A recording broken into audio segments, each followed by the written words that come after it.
day in my life as a content creator na taga diri sa Purok Bongyod, Barangay Suay, Himamaylan City. Kag maayong adlaw sa akong mga pinalangga nga viewers and solid supporters. Ako gali si Jover, ang ginatawag ninyo nga ka-DM. Kag amo ni ganit mga ka-DM nga aga pa ako nagbugtaw bali sa mga oras sina mga alas 3 na sang aga. Kag inyo diri ganit makita nga side mga ka-DM medyo dulom-dulom pa. Kag syempre fast forward bali sa mga oras na ganit mga ka-DM mga alas 5 na amo na gani nga huros sanag-sanag na di nga park. Kag syempre gimbulad ko na diri gani nga side nga ako mga nilabhan kagapon. Kag syempre bali gani kagapon wala na gani nagkaramala ang ako mga nilabhan bangod gani nagahuro talithi. Kag subong ko na lang gani mga ka-DM nga aga gimbulad diri nga side. Syempre mga ka-DM bangod gani nga wala gani kagapon nagkaramala gani ako mga nilabhan gani nga ako nga bayo. Kag short syempre diri gani nga side sa amon nga likod nga balay nga halayan diri ko na gani pamulad ang ako mga short. Kag may I know man nga damo mga gani mga ka-DM nga gahambal sa akon nga puros na lang daw nga ako nga content panglaba as a lifestyle vlogger gani mga ka-DM. Kag amoy ni gani mga ka-DM ang mga ganap kuya permis sa sulod sa balay or daily routine ko gani mga ka-DM sa balay. Kag kung kisa gani mga ka-DM may harap gani sa mga solid followers man nga gachat sa akon na mapalaba sila or mapahimos gani sa ilang nga sulod balay. Syempre mga ka-DM for the go gid ko daya basta lapit lang. Kag pagpasensya nyo na gani mga ka-DM sa mga gachat da sa akon sa mga malayo nga lugar nga hindi ko gida gani makadtuan. Kag by the way mga ka-DM never ko gani ginakahuya ang ini nga ubra because to inspire man gani mga ka-DM sa iban. Kag gina-share ko man gani mga ka-DM sa inyo ang mga ganap ko. Kag by the way sa part na video na ina gani mga ka-DM tapos na ko dara gani sa side sina sang panghalay. Kag syempre mga ka-DM sa side na ina gani nagwa na ako dara gani sang habon. Kag sa part na video na ina gani mga ka-DM diri na lang ako gani naligo sa bomba. Kay bangod nga aga pa di gani mga ka-DM sa side na ini syempre diri na ako gani naligo kay wala pa gani diri magasag-ob. Kag syempre mga ka-DM sa mga oras na gani gapadali-dali na ako dira ganing na matapos na ako sa pagligo kay bangod gani kadasig lang sa oras. Kag by the way sa mga oras na gani mga ka-DM tapos na ako diri gani sa pagligo.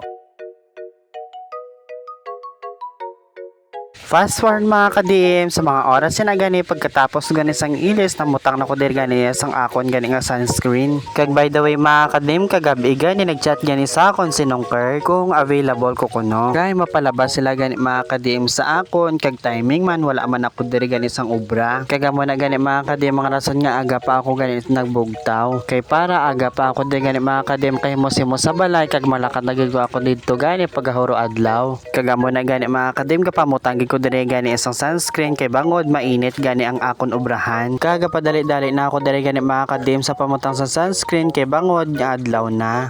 Kag fast forward gani mga ka-DM pagkatapos gani mag sunscreen kag magimos gani yan nagwa na ako diri gani sa balay. Kag syempre mga ka-DM naglakat-lakat na ako diri gani pakadto sa guwaan. Kag timing lang mga ka-DM pagkaabot ko gani dito gani sa may sagwaan may ara gani naglabay gani nga motorbike. Timing man wala siya gani sang pasahero mo na gani nagpadulong na lang ako dito sa akong pakadtuan. Syempre mga ka-DM sa mga pila gani ka minuto ari na ko di gani sa akong pakadtuan kag naglakat-lakat na lang ako pasulod. Bali pagkaabot ko din gani mga ka-DM kag wala na ako gani pagkaabot kag gina nakapag-video. Kag amo na lang gani mga ka-DM ang video second batch lang ko gani diri nag-washing. By the way mga ka-DM samtang gina-washing gani ang second batch gani na akon nga gina-washing ang first batch gani diri gimbudlawan ko na.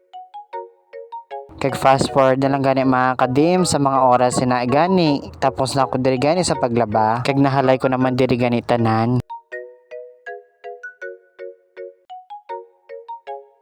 Kag syempre mga ka-DM wala man ako dito gani nagpadugay nagpuli na ako katapos ko panglaba. Syempre mga ka-DM naglakat-lakat na lang ako dito gani sa mga oras ini kay wala pa gani tricycle nagalabay. Kag dito na lang ako nagulat gani sa tricycle mga ka-DM sa paradaan gani sa barangay Tuoy. Kag maya na lang gani mga ka-DM why lang man ko gani sa madugay gani sa pagulat mayara na gani sa tricycle naga-parking. Kag nagsakay na lang ako gani mga ka-DM kag nagpadulong gani pakadto sa store gani sa ginobra ni Daniela. Kag timing man pagkaabot ko di gani gani wala siya gani isang customer kag indisturbo ko di siya kag nagpa-load na lang ako. Kag sa part na video na ina gani mga ka-DM tapos siya nako gani napaloadan kag ginakuha niya lang niya kwarta kay mabakal kami gani isang poor boy. Syempre ipadalaya man na sa akon gani ang ibakal gani isang poor boy kay idolon ko naman to sa ilang nga balay. Bale makita niya lang gani mga ka-DM ang gabaligya sini sa tubangan sa stores nga ginabantayan gani ni Daniela. Bale diri lang na sa public plaza sa barangay Suay. Pagkatapos gani namon yung pagbakal, nagpuli na ako dire gani sa mga oras ni mga ka-DM. Kag before ko na lang gani mga ka-DM tapos nini nga video, hindi nyo gani kalimtan na i-like kag i-follow, i-share nyo gani ini nga videos. Kagamulan na, see you sa akon nga next vlog.